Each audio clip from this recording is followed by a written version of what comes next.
The Cay by Theodore Taylor, Chapter 2. We finished dinner just as it was getting dark, and my father went outside to look at our house. He wanted to see if the blackout curtains were working. While my mother and I stood by each window, he called out if he saw the slightest crack of light. By the governor's orders, not a light could shine anywhere on the whole island, he said. Then he went back to the refinery. I crawled onto the couch downstairs about 9 o'clock, but I couldn't sleep. I kept thinking about those U-boats off our coast and those lake tankers with barefoot Chinese sailors on board. I guess I was waiting for the U-boats to send a shell towards Wilhelmstadt. Then I began to wonder if the Germans would send soldiers too. About 9:30 I sneaked out of bed and went to the tool house and took a hatchet out. I put it under the couch. It was the only thing I could think of to use for fighting the Germans. It must have been 11 o'clock when my father returned from the refinery to get all the flashlights we had in the house. They talked in low voices, but I could hear them. Mother said, "It's too dangerous to stay here now." My father answered, "Grace, you know I can't leave." She said, "Well, then Philip and I must go back. We'll go to Norfolk and wait until the danger is over." I sat up in bed, unable to believe what I was hearing. My father said, "There's more danger in the trip back unless you go by air than there is in staying here. If they do shell us, they won't hit Charlot." Mother said sharply, "You know I won't fly. I'd be frightened to death to fly." "We'll talk about it later." My father sounded miserable. Soon afterward, he returned to the refinery again. I thought about leaving the island, and it saddened me. I loved the old fort and the schooners, and the Reuterkarte marker, with the noisy chickens and squealing pigs and the black people shouting. I loved the Kino Kino with its giant cactus, the Divvy Divvy trees, their odd branches all on the leeward side of the trunk, the beautiful sandy beach at Westpunt, and I'd miss Henrik van Boven. I also know that Henrik and his mother would think us cowardly if we just left because a few German submarines were off Curacao. I was awake most of the night. The next morning, my father said that the Chinese crews on the lake tankers that shuttled crude oil across the sandbars at Maracaibo had refused to sail without naval escorts. He said the refinery would have to close down within a day, and that meant precious gas and oil could not go to England, or to General Montgomery in the African desert. For 7 days, not a ship moved by the Queen Emma Bridge, and there was gloom over Wilhelmstad. The people had been very proud that the little islands of Aruba and Curacao were now among the most important islands in the world. That victory or defeat depended on them. They were angry with the Chinese crews, and on the third day my father said that mutiny charges had been placed against them. "But," he said, "you must understand they are very frightened, and some of the people who are angry with them would not sail the little ships either." He explained to me what it must feel like to ride the cargoes of crude oil, knowing that a torpedo or shell could turn the whole ship into flames any moment. Even though he wasn't a sailor, he volunteered to help man the lake tankers. Soon, of course, we might run out of fresh water. It rains very little in the Dutch West Indies unless there is a hurricane, and water from the few wells has a heavy salt content. The big tankers from the United States or England always carried fresh water to us in ballast, and then it was distilled again so that we could drink it. But now all the big tankers were being held up in their ports until the submarines could be chased away.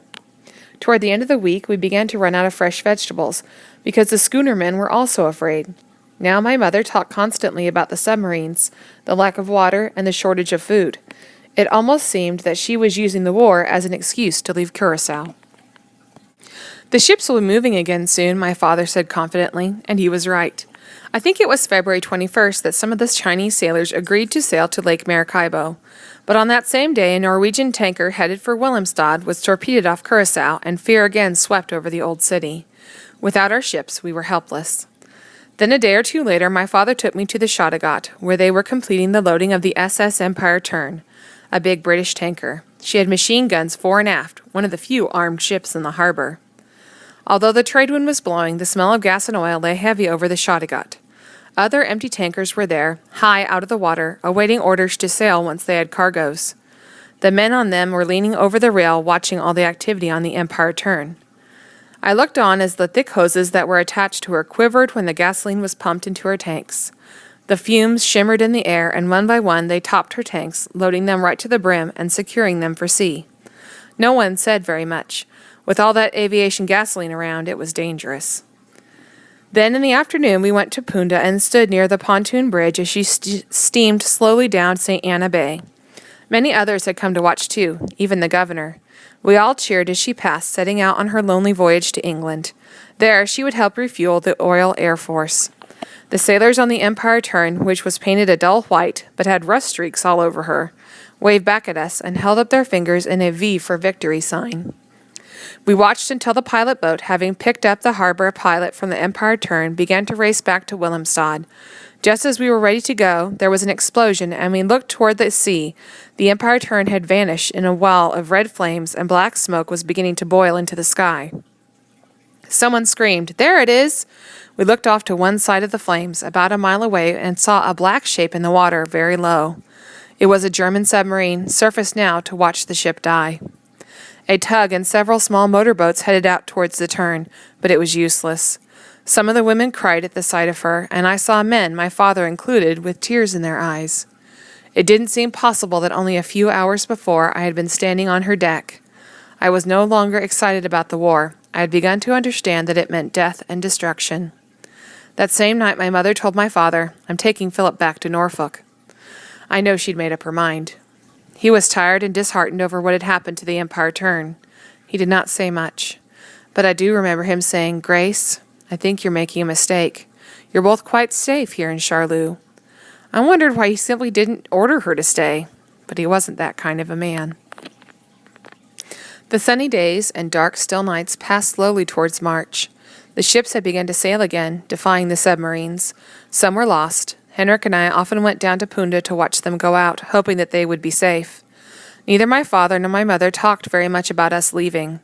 I thought that when 2 American destroyers arrived, along with the Dutch cruiser Van Kingsbergen, to protect the light tankers, Mother would change her mind, but it only made her more nervous. Then one day in early April she said, "Your father has finally secured passage for us, so today will be your last day in school here, Philip. We'll start packing tomorrow, and on Friday we'll leave aboard a ship for Miami. Then we'll take the train to Norfolk." Suddenly I felt hollow inside. Then I became angry and accused her of being a coward. She told me to go off to school. I said I hated her. All that day in school I tried to think of what I could do. I thought about going somewhere and hiding until the ship had sailed, but on an island the size of Curacao there was no place to hide. Also, I knew it would cause my father trouble. That night when I got home, I told him I wanted to stay with him. He smiled and put his long, thin arm around my shoulder. He said, "No, Philip, I think it's best that you go with your mother. At a time like this, I can't be home very much." His voice seemed sad, although he was trying to be cheerful.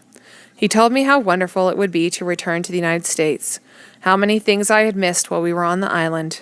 I couldn't think of one. Then I talked to my mother about staying on in Wilhelmstad, and she became very upset with the both of us. She said we didn't love her, and began to cry. My father finally ended it by saying, "Philip, the decision is made. You'll leave Friday with your mother." So I packed, and with her help, said goodbye to Henrik van Boven and the other boys. I told them we'd be gone just a short time, that we were going to visit my grandparents, my mother's parents, in Norfolk. But I had the feeling it might be a very long time before I saw Curacao and my father again. Early Friday morning, we boarded the SS Hato in St. Anna Channel. She was a small Dutch freighter with a high bow and stern, and a bridge house in the middle between 2 well decks. I had seen her often in St. Anna Bay. Usually she ran between Wilhelmstad, Aruba, and Panama. She had a long stack and always puffed thick black smoke. In our cabin, which was on the starboard side and open to the boat deck, my father said, "Well, you can rest easy, Philip. The Germans would never waste a torpedo on this old tub." Yet I saw him looking over the lifeboats. Then he inspected the fire hoses on the boat deck. I knew he was worried. There were 8 other passengers aboard, and they were all saying goodbye to their relatives just as we were saying goodbye to my father. In the tradition, people brought flowers and wine. It was almost like sailing in the old days before the war, they told me. My father was smiling and very gay, but when the Hato's whistle blasted out 3 times, meaning it was time to go, he said goodbye to us between clenched teeth. I clung to him for a long time. Finally he said, "Take good care of your mother." I said I would. We sailed down St. Anna Bay, and the Queen Emma Bridge parted for us. Through watery eyes I saw the fort and the old buildings of the Punda and the Otrabanda. Native schooners were beating in from the sea. Then my mother pointed. I saw a tall man standing on the wall of Fort Amsterdam waving at us. I knew it was my father. I'll never forget that tall, lonely figure standing on the sea wall. The SS Hato took her first bite of open sea and began to pitch gently. We turned towards Panama, as we had to make a call there before proceeding to Miami. Down on the well decks fore and aft were 4 massive pumps that had to be delivered to Colon, the port on the Atlantic entrance to the Panama Canal. I stayed out on deck for a long time, sitting by the lifeboat, looking back at Curacao, feeling lonely and sad. Finally, my mother said, "Come inside now."